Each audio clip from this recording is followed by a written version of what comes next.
Rasulullah salamun alaik ya rafi'a syani wa daraji. Ya Rasulullah salamun alaik ya rafi'a syani wa daraji. Atfatayya jiratal alami ya uhailal judi wal karami. Baik, kembali lagi bersama kami dalam acara UJ Ustadz dan Jamaah. Di segmen kedua ini langsung aja baik kita buka pertanyaan bagi ibu-ibu yang hadir pada hari ini. Yang pertama mungkin dari sebelah sini dulu yang ingin bertanya Ustadz. Silakan Ibu pertanyaannya.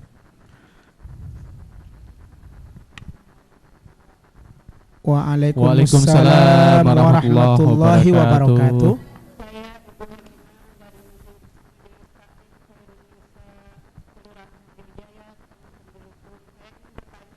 Ibu Halimah dari Ibu Halimah. Jelutung. Silakan Ibu. Ya. Saya mau bertanya soal perjalanan musafir, Pak. Musafir. Kita dalam perjalanan misalnya dari Jambi ke Jakarta. Ya. Apakah kita sudah sampai ke tujuan, Pak? Kita menjalankan sholat? Oh ya. Tidak? Apakah hanya di dalam perjalanan saja, Pak? Oke, akan saya jelaskan. Terima kasih, Pak. Wassalamualaikum warahmatullahi wabarakatuh. Waalaikumsalam warahmatullahi wabarakatuh. Baik, dari tadi dari tadi. Baik, silakan Ibu. Pertanyaannya Bu.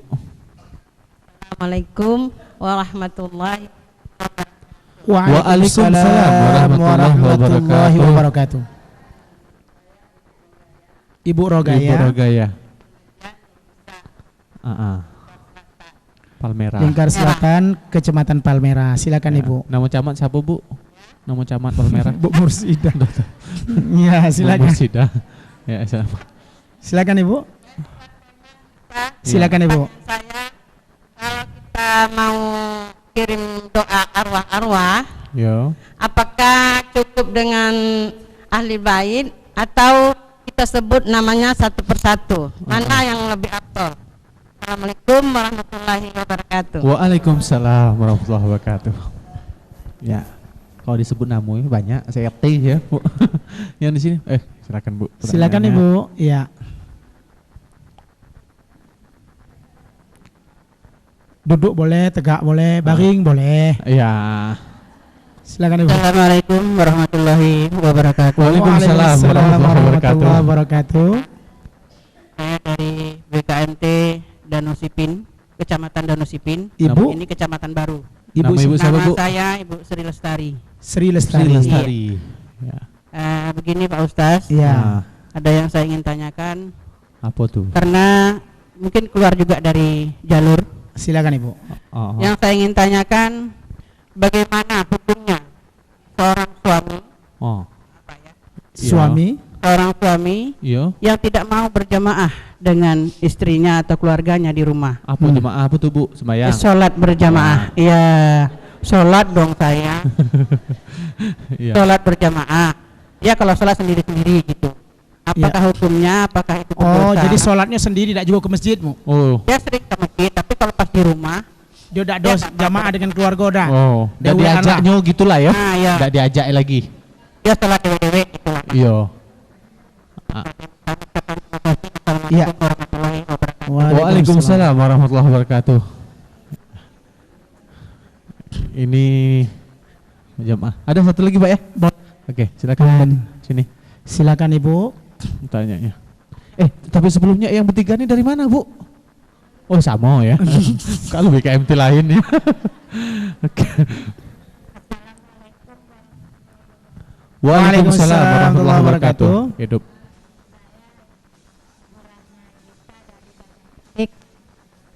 Ya, Ibu Ratna Juwita dari Alam Barajo. Silakan Ibu Ratna. Dari Alam Barajo, silakan.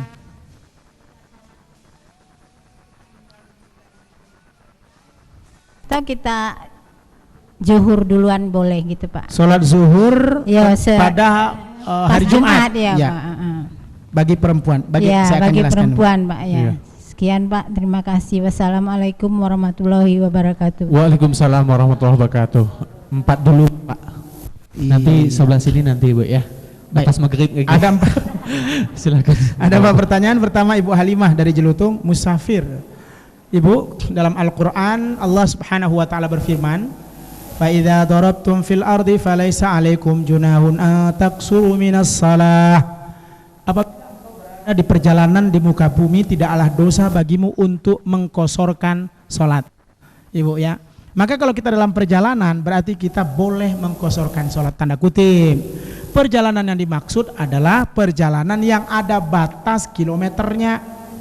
Menurut Imam Syafi'i ada batas jaraknya. Menurut Imam Syafi'i, jangan dari sini, dari Kota Baru menuju Teho perjalanan jamak sholat. Oh lain ya. Tapi kalau dari sini ke Kerinci mungkin perlu perjalanan jauh ya, keadaan kilometernya pun sudah masuk dalam kilometer yang dibolehkan, hampir 90 km, maka hal tersebut menurut hukum Islam dia dijamak dan dikosor boleh. Dari sini ke Jakarta Ustadz kan 1 jam perjalanan. Iya, 1 jam perjalanan, mungkin ada masyakkah yang kita ketemukan. Memang dari sini ke Jakarta pesawat cepat 1 jam sampai. Tapi dari Jakarta menuju tujuan, dari bandara menuju tujuan itu bisa sampai 4 jam, 3 jam, 2 jam.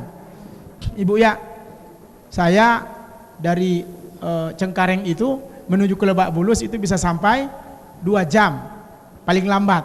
Ibu ya, sedangkan kawan naik pesawat tadi dari sana adalah dekat dengan maghrib. Ya, kaget kalau dekat dengan maghrib masih jam 5. Waduh, kaget maghrib tinggal ini, sedangkan perjalanan masih macet segala macam. Maka kita berniat untuk menjamak posisi sholat kita maghrib dengan isya, atau nanti kita jamak takhirkan maghrib dengan isya, atau kita juga majukan isya menuju maghrib, namanya.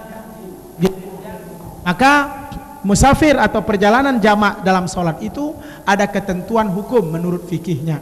Walaupun sebagian ulama mengatakan hukum jarak itu juga bisa dilakukan, dan juga ada hukum masyaqqah namanya, hukum tingkat kesulitan. Memang jaraknya tidak jauh, tapi tingkat kesulitan atau masyaqqahnya jauh. Masyaqqah itu artinya tingkat kesulitannya, maka dia boleh menurut ulama. Wallahu a'lam bishawab. Bahkan ada ulama mengatakan seorang yang bermusafir dan tinggal di satu tempat dengan kondisi dia musafir bukan mukim, maka ketika dia berada di tempat itu paling tidak, ada yang mengatakan pulang dan perginya kurang lebih 5 hari. Maka 5 hari dia berada di kampung orang, posisinya adalah musafir. Maka kalau musafir berarti dia mempunyai hak untuk memiliki rekomendasi atau kemudahan jamak dan kosor. Intinya jangan karena perjalanan tidak sholat.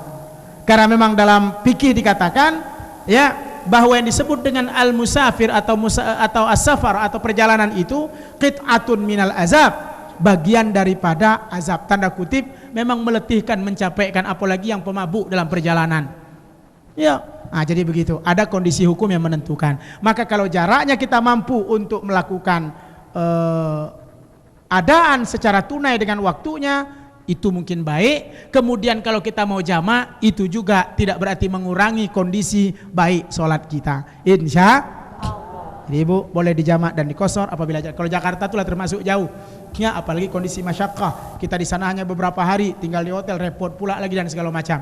Maka pastikan yang jelas kita tetap beribadah kepada Allah. Perjalanan kita bukan perjalanan maksiat, perjalanan kita perjalanan Allah subhanahu wa ta'ala. Kemudian Ibu Rogaya dari Palmerah, doa arwah Ustadz, sebut nama atau sebut ahlul bait?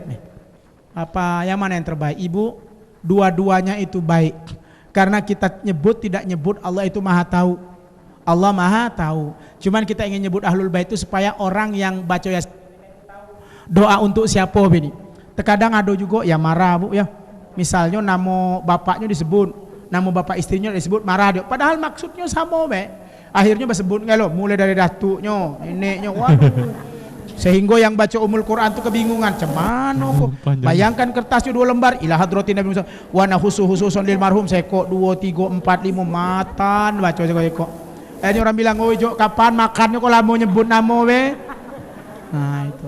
Maka secara singkat, wa nahusu hususan li ahlil bait. Al-Fatihah. Allah Maha tahu insyaallah Ibu ya.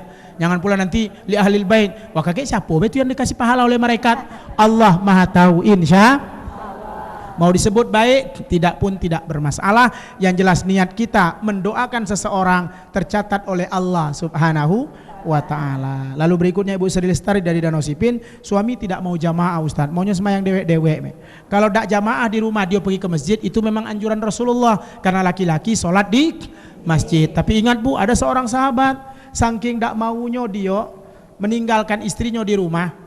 Kalau bahasa hadisnya tuh ada dia punya pakaian cuman seko bergantian dengan istrinya. Ada juga yang bilang bahwa ada seorang sahabat dia pengen sholat bersama istrinya, sehingga setelah selesai sholat bersama Rasulullah dia langsung lari balik ke rumah. Jadi Rasulullah bingung, apalah dia digawinya kok habis sholat langsung balik. Satu ketika Rasulullah bukan tangkap, dia tanya, ngapo? Oh iya, baju kami cuma satu, istriku nunggu dia nak sholat di rumah. Subhanallah. Ada juga yang bilang istri dan anakku di rumah, aku ingin menjadi imam bagi mereka. Subhanallah. Jadi Ibu ya, bagaimana hukum suami yang tidak mau menjadi imam? Ya hukumnya dia tidak mendapatkan pahala jamaah. Tidak mendapatkan pahala jamaah, rugi sholat sendirian dikit pahalanya, rame-rame alhamdulillah dapat pahala 27 derajat. Ya, yang ditanya hukum, bagaimana hukumnya suami yang tidak sholat? Nah, itu jelas dosa. Tapi kalau suami yang tidak mau berjamaah, mungkin perlahan-lahan Ibu aja, dia belum tahu hikmah jamaah, dia belum tahu fadilah jamaah, mungkin lama-lama kaget dia tahu insya Allah pasti dia kaget yang bahkan nyuruh kita tidak boleh sembahyang dewean, harus sembahyang terus sama abang. Alhamdulillah. Doa saja Bu, semoga Allah merahmati. Untung, itu bahasa Jambi itu, untung masih mau sholat. Sebab biasanya ada yang bertanya, Ustaz saya punya suami dan tidak sholat, gimana lah Ustaz? Itu yang kita perlu bina, itu yang perlu kita jawab pertanyaannya. Tapi kalau suami kok sembahyang nyonak dewek-dewek, untung dia mau sholat. Mudah-mudahan kelak sampai waktunya dia berjamaah. Insya. Yang terakhir kok pertanyaan dari 4 pertanyaan tadi adalah Ibu Ratna Juwita dari Alam Barajo. Sholat zuhur pada hari Jumat cuma ceritanya bagi perempuan Ustadz. Apakah setelah Jumat atau mungkin Jumat dulu baru kita sholat zuhur? Ibu yang dirahmati Allah, waktu sholat itu sebenarnya masuknya adalah waktu azan. Itu waktu sholat masuk. Kenapa seorang perempuan dianjurkan setelah sholat Jumat baru sholat? Karena kalau dia sholat orang lagi khutbah pasti tidak khusyuk. Pasti tidak khusyuk Bu. Lain kalau ibu rumahnya jauh, orang kelas ada apa belum ya? Alah masuk waktu, ada kedengaran itu boleh sholatmu. Yang dimaksud dengan perempuan sholat setelah sholat Jumat lah apabila mereka dekat dengan, apabila mereka mendengar khutbah dari khatib. Alangkah lebih baik jangan sholat dulu, selesaikan khutibnya, selesai khutbah, dapat kita ilmunya walaupun berada di rumah, setelah itu baru melaksanakan sholat zuhur. Gitu Ibu ya. Tapi kalau benar remang-remang terdengar tidak, nunggu suami balik baru sembahyang zuhur, baliknya ternyata jam 2, ngapo? Mampir suami main judi dulu. Abang kolamonian balik, makanya aku kolamo sembahyang zuhur. Nunggu abang balik baru zuhur. Itu salah Bu ya. Salah. Karena ada model itu Bu. Jadi katanya Ustaz atau ada guru bilang sholat zuhur Jumat itu bagi seorang perempuan adalah tunggu suaminya balik ke rumah. Iya kalau baliknya habis sembahyang langsung balik. Kalau ngotak kawan di masjid, nah lama awak nunggu. Abang dah balik-balik lama dan khutbahnya. Padahalnya mampir main domino dulu di tempat kawan. Na'udzubillah. Jadi Bu ya. Jadi kalau memang masuk waktu zuhur sholatlah, tapi kalau terdengar khutbah, dengarkan khutbah lebih dulu. Kalau andai kata kita mendengarnya, setelah itu baru laksanakan sholat zuhur. Wallahu a'lam bishawab insyaallah. Iya, itu tadi jawaban dari Ustadz ya. Mudah-mudahan bisa dimengerti Bu ya. Kita rehat dulu sejenak Ustadz. Kita ada yang kita lihat dulu selepas para berikut ini. Kami akan segera kembali tetap di UJ Ustadz dan Jamaah. Ya Thaibah, ya Thaibah, ya dawal ya na ishtaqna lik wal hawa nadana wal hawa nadana